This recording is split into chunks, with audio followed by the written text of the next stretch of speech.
We now invite leaders of our youth organizations to present their messages. First, on behalf of the Armenian Christian Youth Organization, the ACYO, we invite 9th grader Lori Agbabian, who attends Lick Wilburning High School in San Francisco, not too far from here. Lori?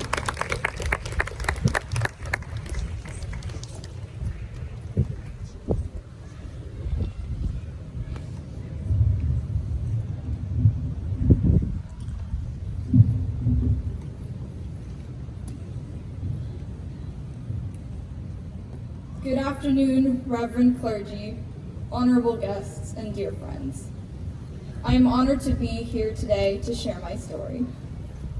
I'd like to recognize that we are all currently standing on Ohlone land that was forcibly taken away from the Native American tribe of the Ohlone peoples, who were indigenous to San Francisco, just like how the Ottoman Turks forcibly removed us and took away our ancestral land.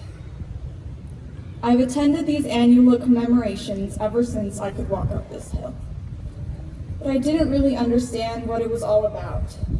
All I knew was that there was something important going on, and I needed to be a part of it. I listened to my grandparents tell stories about their parents, my great-grandparents, Reverend Abkarian and Reverend Agbabian, and how they escaped the Armenian Genocide with the help of American missionaries. In my young mind, I hadn't fully connected those things together. When I was younger, I didn't fully understand what it meant to be Armenian. Everything was just a given. And as I grew, I began to put together the pieces of the puzzle that was my identity. I continued to go to Sunday school. I danced with the Hamaskayan dance group for many years. I increased my participation in the ACYO, and I annually attended High Camp, where in both those instances, I met with other Armenian kids like me and had deep, meaningful connections. All these things were slowly starting to fall into place.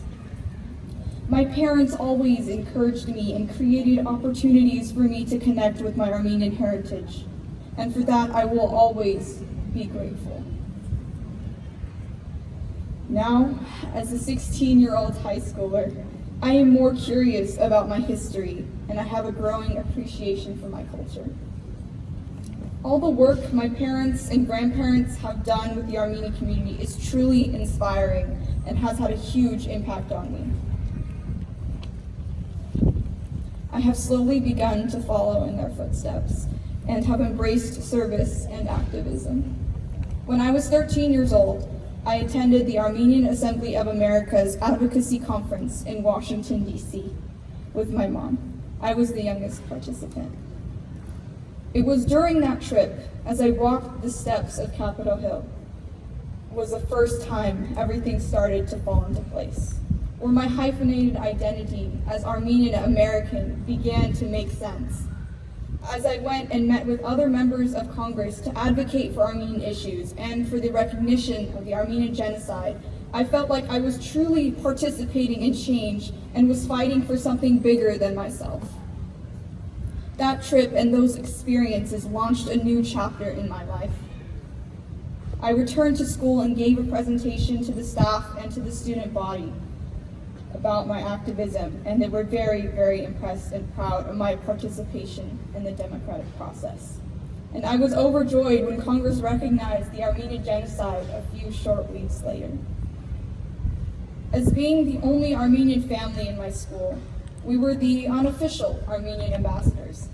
Whether it was hosting faculty lunches with delicious Armenian food, hosting a screening of the movie The Promise, doing cooking demonstrations, or educating others about our history, we all took that role very seriously. And what I've learned over this time is that being Armenian has many benefits. I realize that being Armenian is my superpower. Because of our history and the challenges we have overcome, we can connect and understand the struggles of other people at a deeper level. We can make important connections, build bridges, and spread our Christian love. Yes, the genocide is a tragic part of our history, but it does not have to define us.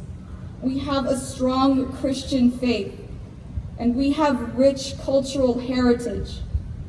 My generation, we are Armenian American. We are strong. We are resilient. We are creative. We are proud. And as we go on and write the next chapter of our journey, we will never forget. Thank you.